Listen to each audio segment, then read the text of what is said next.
नमस्कार दोस्तों, आपके अपने चैनल देवलोक स्टोरीज में आप सबका स्वागत है। दोस्तों, आज हम आपको संकट चौथ के बारे में बताने जा रहे हैं।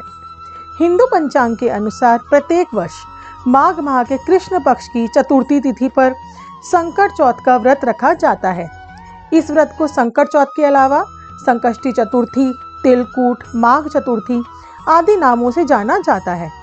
संकट चौथ का व्रत प्रथम पूज्य देवता भगवान गणेश जी, गणपति जी को समर्पित है। इस दिन व्रत रखा जाता है, गणेश जी की पूजा की जाती है। इसके बाद रात में चंद्रमा को अर्घ देकर व्रत का पारण किया जाता है। यह व्रत खासतौर पर महिलाओं द्वारा अपनी संतान की लंबी आयु और सुखी जीवन के लिए रखा जाता है। मान्यता है कि इस व्रत को करने से विघ्नहर्ता गणेश जी संतान के सारे संकटों को दूर करते हैं।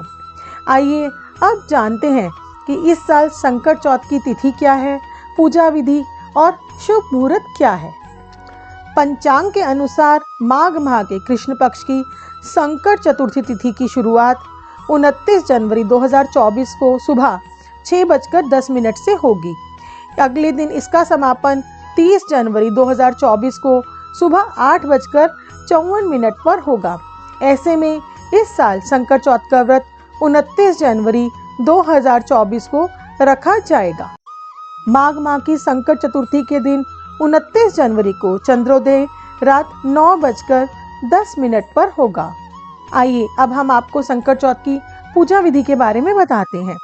संकट चौथ के दिन ब्रह्म मुहूर्त में स्नान करके स्वच्छ वस्त्र धारण करें। उसके बाद भगवान गणेश की प्रतिमा को चौकी पर स्थापित करें। गणेश जी के साथ माँ लक्ष्मी जी की मूर्ति भी रखें। गणेश जी और माँ लक्ष्मी को रोली और अक्षत लगाएं, फिर पुष्प, दुर्वा, मोदक आदि समर्पित करें। संकट चौथ में तिल का विशेष महत्व होता है, इसीलिए भगवान को तिल के लड्डुओं का भोग लगाएं। ओम गण गणपते नमः मंत्र का जाप भी करें। अंत में संकट चौथ व्रत की कथा सुनें और आरती करें। रात्रि में चंद्रमा को अर्घ देकर संकट चौथ का व्रत संपन्न करें। माताएं अपनी संतान की सुखी जीवन के लिए संकट चौथ का व्रत रखती हैं। व्रती महिलाएं शाम को गणेश जी की पूजा और चंद्रमा को अर्घ देने के बाद ही भोजन करती हैं। मान्यता है कि माघ माह की चतुर्थी के दिन भगवान गणेश ने अपने माता पिता की परिक्रमा कर अपनी तीव्र बुद्धि ज्ञान का परिचय दिया था। इस व्रत को करने से संतान को अच्छा स्वास्थ्य, बुद्धि, समृद्धि में वृद्धि आदि होती है। साथ ही इस दिन तिल का स्नान, दान, उसके सेवन और पूजा में विशेष इस्तेमाल किया जाता है। आइए अब हम संकट चौथ की व्रत कथा कहते हैं। एक समय की बात है, एक शहर में देवरानी जेठानी रहती थी। देवरानी गरीब थी और जेठानी अमीर थी। देवरानी गणेश जी की बड़ी भक्त थी। देवरानी का पति जंगल से लकड़ी काटकर उसे बेचता था और अक्सर बीमार रहता था। देवरानी अपनी जेठानी के घर का सारा काम करती और बदले में जेठानी उसे बचा हुआ खाना, पुराने कपड़े आदि दे देती थी। इसी से देवरानी का परिवार चल रहा था। माघ के महीने में देवरानी ने तिल चौथ का व्रत किया। 5 रुपए का तिल व गुड़ लाकर तिलकुटा बनाया। पूजा करके तिल चौथ की कथा सुनी और तिलकुटा छींके में रख दिया और सोचा कि चांद निकलने के बाद ही कुछ खाएगी। इस तरह से कथा सुनकर वह जेठानी के यहाँ काम करने चली गई। खाना बनाकर जेठानी के बच्चों को खाना खाने को कहा तो बच्चे बोले, माँ ने व्रत किया है और माँ भूखी है, जब माँ खाना खाएगी तभी हम भी खाएंगे। जेठ जी को खाना खाने को कहा तो जेठ जी बोले, मैं अकेला नहीं खाऊंगा, जब चांद निकलेगा तभी मैं खाऊंगा। देवरानी ने कहा, मुझे घर जाना है, इसीलिए मुझे खाना दे दो। जेठानी ने उसे कहा, आज तो किसी ने भी अभी तक खाना नहीं खाया, तुम्हें कैसे दे दूं? तुम सवेरे ही बचा हुआ खाना ले जाना। देवरानी उदास होकर घर चली गई। देवरानी के घर पर पति, बच्चे सब आस लगाकर बैठे थे कि आज तो त्योहार है, इसीलिए कुछ अच्छा खाना खाने को मिलेगा। परंतु जब बच्चों को पता चला कि आज तो रोटी भी नहीं मिलेगी तो बच्चे रोने लगे। ये देखकर देवरानी को पति को बहुत गुस्सा आ गया और कहने लगा कि दिन भर काम करने के बाद भी तुम 2 रोटियां नहीं ला सकती तो काम क्यों करती हो? पति ने गुस्से में आकर पत्नी को कपड़े धोने से पीटा। धोवना हाथ से छूट गया तो पाटे से मारा। वो बेचारी गणेश जी को याद करती हुई रोते हुए पानी पीकर सो गई। उस दिन गणेश जी देवरानी के सपने में आए और कहने लगे, धोवने मारी, पाटे मारी, सो रही है या जाग रही है? वह बोली, कुछ सो रही हूँ, कुछ जाग रही हूँ। गणेश जी बोले, भूख लगी है, खाने के लिए कुछ दे।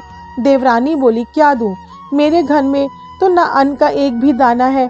जेठानी बचा हुआ खाना देती थी, आज वो भी नहीं मिला। देवरानी ने आगे कहा कि पूजा का बचा हुआ तिलकुटा छींके में पड़ा है, वही खा लो।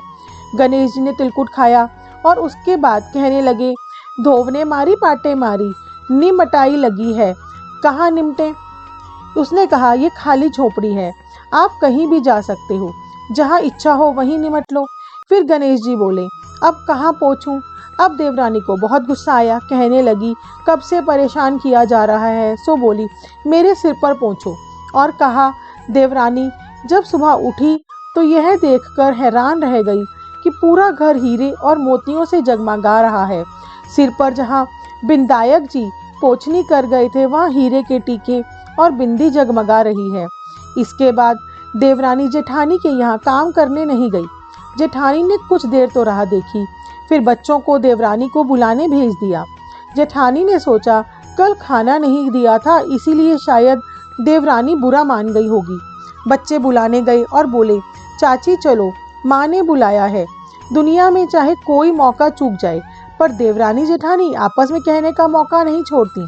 देवरानी ने कहा, बेटा बहुत दिन तेरी माँ के यहाँ काम कर लिया, अब तुम अपनी माँ को ही मेरे यहाँ काम करने भेज दो। बच्चों ने घर जाकर माँ से कहा कि चाची का पूरा घर हीरों और मोतियों से जगमगा रहा है। जेठानी दौड़कर देवरानी के घर आई और पूछा, यह सब कैसे हो गया? देवरानी ने जेठानी को सब बता दिया, जो भी उसके साथ हुआ था। घर लौटकर जेठानी ने कुछ सोचा और पति से कहने लगी, आप मुझे धोवने और पाटे से मारो। उसका पति बोला कि भली मानस, मैंने तो कभी तुम पर हाथ नहीं उठाया, मैं तुम्हें धोवने और पाटे से कैसे मार सकता हूँ? वो नहीं मानी और जिद करने लगी। मजबूरन पति को उसे मारना पड़ा। मार खाने के बाद उसने ढेर सारा घी डालकर चूरमा बनाया और छींके में रखकर सो गई। रात बिंदायक जी जेठानी के सपने में भी आए और कहने लगे, उन्हें भूख लगी है, मैं क्या खाऊं? जेठानी ने कहा, हे भगवान गणेश, आपने मेरी देवरानी के घर पर एक चुटकी सूखा तिलकुटा खाया था, मैंने तो झरते घी का चूरमा बनाया है और आपके लिए छींके में रखा है, फल और मेवे भी रखे हैं, जो चाहे खा लो। गणेश जी बोले, अब निपटे कहाँ? जेठानी बोली, उसके यहाँ एक टूटी हुई झोपड़ी थी, मेरे यहाँ एक उत्तम दर्जे का महल है, जहाँ चाहो निपटो। फिर गणेश जी ने पूछा, अब पहुँचूं कहाँ? तो बोली, मेरे ललाट पर बड़ी सी बिंदी लगाकर पहुँच लो। धन की भूखी जेठानी सुबह उठी तो सोचा कि घर हीरे जवाहरात से भर चुका होगा, लेकिन उसने देखा कि उसका घर बदबू, उसके सर पर रखी हुई बहुत सी गंदगी लगी हुई है। उसने कहा, गणेश जी महाराज, ये आपने क्या किया? मुझसे रूठे और देवरानी पर टूटे। जेठानी ने घर की और सफाई की, जितनी वो सफाई करने की कोशिश करती, उतनी ही गंदगी और फैलती जाती। जेठानी के पति को मालूम चला तो वो भी बहुत गुस्सा हुआ और बोला, तेरे पास इतना सब कुछ था, फिर भी तेरा मन नहीं भरा। परेशान होकर चौथ के गणेश जी से मदद की विनती करने लगी। बोली, मुझसे बड़ी भूल हुई, मुझे क्षमा करो। बिंदायक जी ने कहा, देवरानी से जलन के कारण जो तूने किया, उसी का फल तुझे मिला है। अब तू अपने धन में से आधा उसे देगी, तभी यह सब साफ होगा। उसने आधा धन तो बांट दिया, किंतु मोहरों की एक हांडी चूल्हे के नीचे गाड़ रखी थी। उसने सोचा किसी को पता नहीं चलेगा और उसने उस धन को नहीं बांटा। जेठानी ने गणेश जी से कहा, हे चौथ बिंदायक जी, अब तो अपना ये बिखराव समेटो। वे बोले, पहले चूल्हे के नीचे गाड़ी हुई मोहरों की हांडी और ताक में रखी हुई सुई की भी पांति कर। इस प्रकार बिंदायक जी ने सुई जैसी छोटी चीज का भी बंटवारा करवाया, अपनी माया समेटी। हे गणेश जी महाराज, जैसे आपने देवरानी पर कृपा करी, वैसी सब पर करना। कहानी कहने वाले, सुनने वाले व हुंकार भरने वाले सब पर कृपा करना, किंतु जेठानी को जैसी सजा दी वैसी किसी को मत देना। बोलो गणेश जी महाराज की जय।